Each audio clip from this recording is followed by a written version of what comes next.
Let's get to it. Carolina and Minnesota coming up Thursday night, 8 o'clock. Adam, it's a big game. It's a big game for the Tar Heel season. We talked a little bit about this on Friday. We've touched on it some.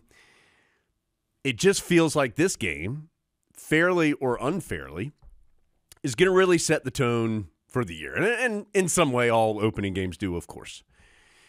Carolina has not won a true road season opener. So when the first game of the year has been a true road game, the last time the Tar Heels won a game in this scenario was 1993. I was in middle school. Adam was only a couple years out of college. I went to the game with the mic man. Yeah. Adam, that's a long time ago. And it's not like there have been a boatload of opportunities. I think there's 4 or 5 games. So it's not like it's every single year. Like it was at Oklahoma in 2001 and Georgia Tech in 2005 and California in 17 or 18 and then the Virginia Tech game in 2021. And South Carolina. South Carolina. That's the one I'm missing. So, Adam, again, it's not like there have been a ton of opportunities. So it's not like it's been every single season since then. And yet, I think that's a pretty impactful stat. And at least in naming those games, I don't think Carolina was as good as Oklahoma in 2001. I don't think they were as good as South Carolina in that particular year. But some of those games, the Tar Heels probably went into those games, and certainly I remember the Virginia Tech game a couple years ago, feeling as though they had a good chance to win, and for whatever reason it didn't happen. And so to be able to do something that hasn't happened in a long time with a schedule that allows you to play some games that you are going to be favored and you are going to be at home a fair amount over the next month, it just feels huge for Carolina to go on the road and potentially get this win, if it can do it. If it can't do it, as we talked about on Friday, I kind of think, you and I both know what's going to happen. People are going to be very upset and going to act like the season's over, and I don't think that's a fair thing to do, but it's going to happen in fan land. And yet, you're going on the road to play a Big Ten team. It's their season opener, too. They're excited. And so it is not some game that you just roll in and go, yo, boys, the Tar Heels are here, and then you win. Carolina's going to have to go make it happen. And if they do, man, I think it sets up for the Tar Heels to have a really exciting beginning of this season and one that hopefully sets up for a terrific year in total. Yeah, the road numbers are incredible, but as you said, there aren't many. And a lot of those scores are very close. Like the Virginia Tech loss was 17-10. You lose at Cal. Now, of course, that would be a league game. Conference game. You lose 24-17. Lost at South Carolina 27-10. Tar Heels weren't as good as them that year. Lost at Georgia Tech in 2005, 27-21. And then lost at Oklahoma 41-27, but really it wasn't that close until the Storms came. Yeah, and Darian Durant came in. Yeah. So the 3 teams that you played that you were about par with lost by a touchdown or less, which I think is kind of where Carolina football is. It's always right there. Yep. Always right there, always got a chance. Not blown out, but right there. And it's time to win one of those games on the road against, yes, a Big Ten team, but also, yes, not Ohio State or Michigan. Yeah. And the Tar Heels have some question marks that they're not quite sure about going into the season opener, as does Minnesota have some question marks, including some injuries that they're not quite sure about going into. Well, they are sure, but they're not going to tell anybody. That's right. We'll get to that. They've got some question marks also. It's a winnable game if you're going to have the type of season that everyone affiliated with Carolina football hopes and wants to have. And as you said, if you don't win, people will be disappointed. Hey, this is a wild stat. Since 1988, and that's Mac Brown's First year of his first tenure at Carolina. Since that year, Carolina has had a season opener against a power conference team 21 times. Do you see this stat? 21 times opened the season against a power conference team. When Mac Brown's the head coach, it's happened 10 times. The Heels are 8-2. When anybody else is the head coach, the Heels are 0-11. That's a stunning stat. So Carolina goes and has another opportunity to do this now at Minnesota. So what do we know about Minnesota? You know, the Gophers had kind of a weird year last year. They were 2-0 coming to Chapel Hill for that early season game. Carolina won that game pretty convincingly. It was 31-13. At one point, it was 21-13, so within a score there early in the third quarter.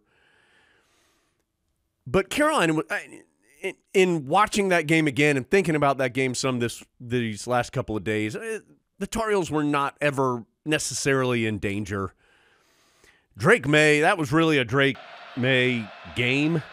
He had 414 yards passing, 2 touchdowns. He ran for more than 30 yards in the game as well. Remember, Nate McCollum was incredible. He had 15 catches in the game. He had 44 all season, and he had 15 in the game against Minnesota for 165 yards and a touchdown. So the Tar Heels won that game relatively easily. It's never easy to win. That's why I said relatively. After that, then Minnesota loses an overtime game to Northwestern, a game they really had a big lead in, let it slip away. Then they were okay. They were sitting at 5-3. Then they lost the last 4 games of the regular season against some really good teams. Ended up, because there weren't enough teams to fill out the bowl roster, their APR got them into a bowl appearance in which they beat Bowling Green the day after Christmas in the Quick Lane Bowl, a game Carolina's played in before, to finish the year 6-7. I bet some of those guys were like, man, I wish we hadn't graduated. Yeah. If the reward is going to Detroit on December 26th to play Bowling Green, is there any way I can give back these credits? Their quarterback, their Minnesota, quarterback play was not good a year ago. Ethan Kaliak-Manis was their quarterback. He has since transferred to Rutgers, and he didn't have a very good year. They have brought in Max Brosmer, who was an FCS All-American, had a terrific career at New Hampshire, where he threw for more than 8,700 yards in 36 games, including more than 3,000 yards in the last 2 seasons. He's mobile enough. He's tough. All the different things you read about him are a great leader, tough guy. You know, started at New Hampshire. Here we go. Was from the state of Georgia. Georgia offered him a walk-on opportunity late. He passed it up. And so a guy, Adam, that's kind of had a chip on it, you know, that guy. And has played very well. This will be his first game at the FBS level. How he responds, unclear. Minnesota can really run the ball. That's what they want to do. At least that's what they've wanted to do in the past. And they have a really good running back in Darius Taylor. Now, Adam mentioned injuries. Taylor was hurt at some point in this preseason. How well he is still up for debate. But had a really good year a year ago, even though he was hurt last year and only played in 6 games. But in those 6 games, he averaged better than 133 yards per contest. That includes 138 yards against the Tar Heels, and that includes 35 carries and more than 200 yards rushing in the bowl game. Now, They have some other backs. C.A. Bangura, who's a transfer from Ohio, where he rushed for nearly 2,000 yards, was the MAC Freshman of the Year his first year. Marcus Major, who's an Oklahoma transfer, rushed for better than 800 yards in his career there. So they have some options there. Big offensive line. A lot of guys are back. A lot of guys back in the receiving corps, although really none of them are particularly accomplished outside of Daniel Jackson, who was second-team all-conference a year ago. He did not have a catch against the Tar Heels last season, but he had 59 of them on the year in total. And their defense was okay. It was good. It wasn't great, wasn't bad. It was okay. Jal Joyner, a defensive lineman, is back. He was their leader in sacks with 7.5. They've got some good, solid linebackers. Adam, this to me is a better, and again, hadn't seen him play a game yet. This to me is a better Minnesota team than the one the Tar Heels saw last year, because I think their quarterback's going to be better than what they had last season. And they have a lot returning on the lines of scrimmage, on defense, and they've got some guys who can run the ball. So they play in a very difficult conference. I don't know what their record will be, but I think this is a better team than Carolina played a year ago. It's on the road. It's the first game of the season. So there's a lot of things that will make this a challenging game for Carolina. The Tar Heels are going to have to play well to win this game. You're not completely sure what you're getting because not just Taylor, but also Jackson may be hurt. Well, that's their two best players on offense. But in one of the most small-time things going in college football, we have P.J. Fleck, who is of the school of thought of, I just won't tell anyone who's actually going to play in the game. There's no way anyone could ever defeat that. 5 years from now, we're going to look back and go, I can't believe we ever let people do that. Last time I checked in the NFL, they put out a daily injury report, and not one time have I ever heard anyone win the Super Bowl and then go, you know what I think put us over the top? When we didn't tell anyone who was injured. You know if he's going to play. They're going to put out their availability report 2 hours before kickoff, 6 p.m. Eastern. Get ready for it. It'll be so exciting, and then we'll know who's going to actually play in the game. Is Darius Taylor going to play? They know, but we don't know because they have to keep it a secret so that no one will find out. Now, the Tar Heels, of course, have done the exact same thing because Minnesota's doing this, and they're not going to put out a depth chart either. This is so silly. This is like middle school football. Guys, this isn't 1984 college football. This is big business college football. Billions of dollars are being spent on this enterprise.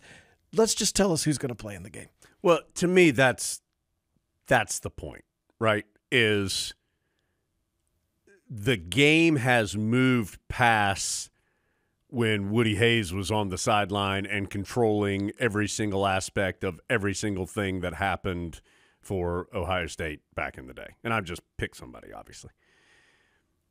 The game is bigger than that now. And this feels small time to me. Now, having said that, and I know I'm going to sound like a total homer here, I totally understand why I understand why the Tar Heels do it. Since Minnesota isn't going to. Like, I get the response, especially for the first game of the year with question about who's going to be starting quarterback, all of that. I just, at some point, it needs to be regulated in some way. And it's not a legally binding contract. Right? You can put whatever you want on there. You could put that Adams starting at quarterback. But I hope that changes, but in this current day, I understand why the Tar Heels reacted the way they did because of the precedent that was set by the opponent. Now, Tar Heels have said they're going to put out a depth chart moving forward starting in week 2, like they always say. I've never seen Carolina not do it ever under Coach Brown or previously until this moment. Even, let's say Jackson and Taylor do play, which again, that's Minnesota's two best players on offense. Carolina's still going to have the best player on the field just like they did last year. Last year it was Drake May. This year it's Amarian Hampton. He is going to be the best player in this game. And Minnesota's run defense last year was very, very bad. They were last in the Big Ten in conference games in rush defense. Now, they have a new defensive coordinator who somehow managed to parlay that into a job at Michigan State. Great job by his agent. So, in the same way that Minnesota isn't quite sure what they're going to get from the Tar Heel defense under Jeff Collins, Carolina's not quite sure what they're going to get from the Minnesota defense. Yeah, I think there's actually a lot of similarities between these two teams, at least as far as the circumstances are concerned. With new quarterback, strong returning run game, questions on defense because of a scheme change, two teams that probably didn't end the year they wanted the way they wanted a year ago. So I do think there are a lot of similarities in that regard from the situations between these two teams. The run defense would have to be much, much, much improved to contain Hampton. You know, Hampton didn't have a huge game a year ago. We told you Drake May did have a huge game a year ago. Hampton only had 46 yards on the ground, but he only had 13 carries in this game too. So he didn't have a ton of touches. And, you know, last two games last year. Now, let me put an asterisk next to it because he had just come off having 100 or more yards in 6 consecutive games. But Hampton only had 90 total yards on 28 carries and no touchdowns against NC State and against West Virginia. So Hampton was incredible last year. We understand this, and I agree with Adam. He will be the best player on the field, at least from the body of knowledge that we have right now. And so Carolina would like to get him established and get that run game established, as we've said. I do think there are multiple options at that position for Carolina, but Hampton's going to be the lead dog, as he should be. A preseason All-America, and deservedly so.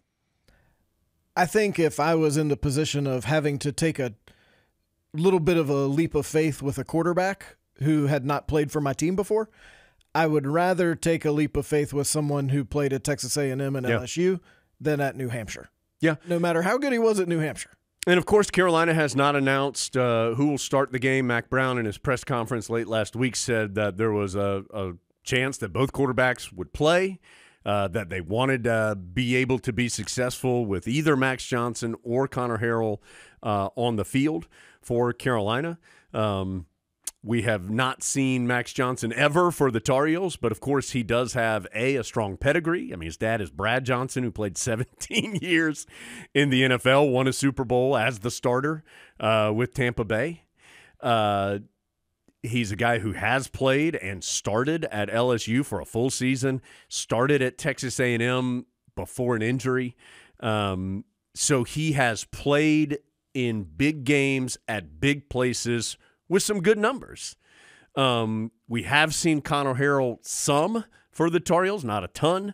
He played in 5 games a year ago. Of course, most notably the start against West Virginia in the bowl game. And as we have discussed here previously, had some success in that game primarily with his feet. And then once he hurt his ankle, was not as effective because that threat of running was no longer there. Whoever the quarterback is going to be, protecting the ball is going to be important, as it always is. But I think for this year's Carolina team, that's even more important because they have some guys that can hurt you on the ground, but it may not be quite as explosive as it would be in a pass game. And turnovers hurt Carolina at the end of last year. Tar Heels only had 17 turnovers last year in total in 13 games. 9 of them came against Clemson, NC State, and West Virginia, the last 3 games of the year.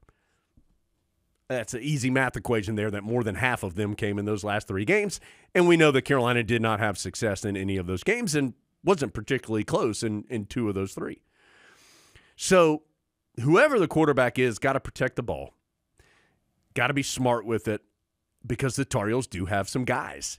Bryson Nesbitt had more receiving yards than any tight end in the ACC last year. John Copenhaver, I think, is a really strong, solid tight end. Carolina has some returning receivers like our guest J.J. Jones and Kobe Paysor and Nate McCollum. They have some young guys like Jordan Shipp and Paul Billups and Chris Culliver and Christian Hamilton. So they have options. Just got to be smart in getting it to them. And in general, I think it would probably be a wise approach to not let it come down to special teams, because that is the one area that is very it's somewhat sure, but also a little unsure. You just don't let it come down to that. Well, just in case. You have two kickers that had successful years a year ago. Noah Burnett was 19 of 20, was very consistent last season. Dragon Kesich was the Big Ten kicker of the year for Minnesota. He was 23 of 27. He's got a big leg. He made 3 of 4 from 50 yards or farther. So two solid kickers. Carolina struggled some in the punt game last year, and we talked about this the last show or two, where the Heels were last in the ACC in net punting. They gave up some big plays in special teams at times. West Virginia game, and I had kind of forgotten this just in going back and looking at it. The Tar Heels went through a stretch, went on back-to-back punts, won by West Virginia. The Tar Heels muffed it and gave West Virginia great field position that they then converted into a field goal. And then Carolina punted it back to West Virginia, and they took it back for a touchdown. Pitt ran a kickoff back for a touchdown last season. Tar Heels had 3 punts blocked last season. So Mac Brown has said that he and his team have gone live more, really in total, but live more on special teams than he traditionally does during this training camp to try to help mitigate some of those problems. And I think those problems do show up more often across the country early in the year.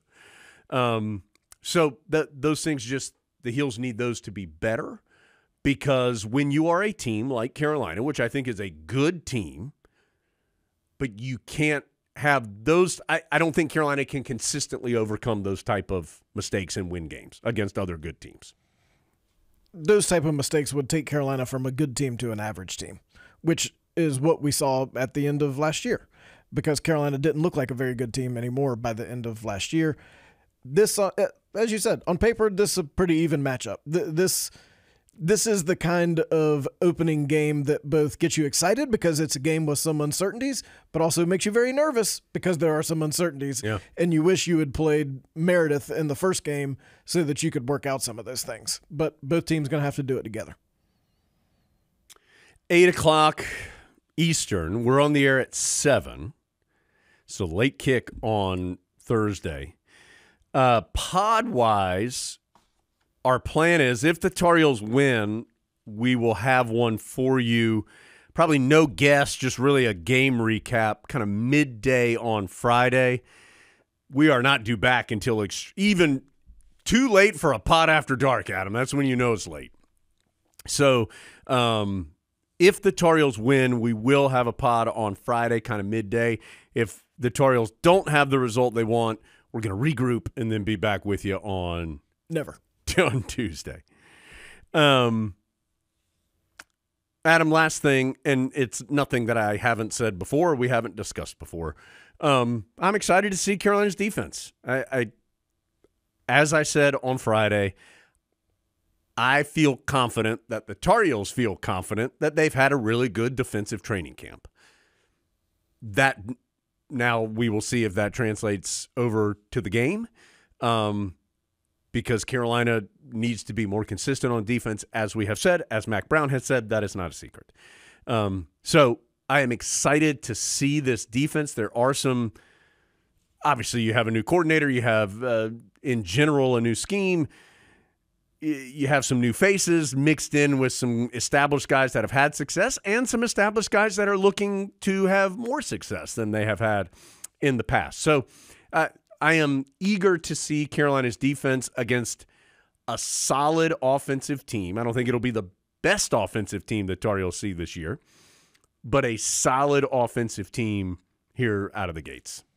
And this is a Tar Heel defense that played pretty well against this same Minnesota team last year. Yeah, they played pretty well against Minnesota last year. Gave up some yards on the ground, but, I mean, again, they gave up fewer than 200 yards passing, had a couple turnovers in there that were big. Had a big you may remember Drake May threw an interception in that game. Minnesota had a really short field when Carolina had a lot of momentum. Tar Heels held them to a field goal. It was a big moment in that particular game. So they really had some nice moments defensively in this game a year ago, and it would be awesome to have those type of moments again. Let's see, Adam, what else do we need to talk about? Tar Heels, Minnesota. First time Carolina's played a Big Ten team, technically, I guess, since Oregon in the Holiday Bowl, since they're now a current-day Big Ten team. But the first time they've played a Big Ten team that was in the Big Ten at the time of playing them, since they went on the road to face Illinois in the 2016 season and won that game on the road. That was in September of 2016, 48-23 was the final score there. So not necessarily – and this is excluding, of course, the game from last year against Minnesota, the first road time or time on the road that Carolina's played a Big Ten team since that Illinois game. So not necessarily a familiar opponent. These will be the only two times that these two teams play. They are not scheduled to play in the future. It's been the only two times they've played in the past, and so we'll see what happens.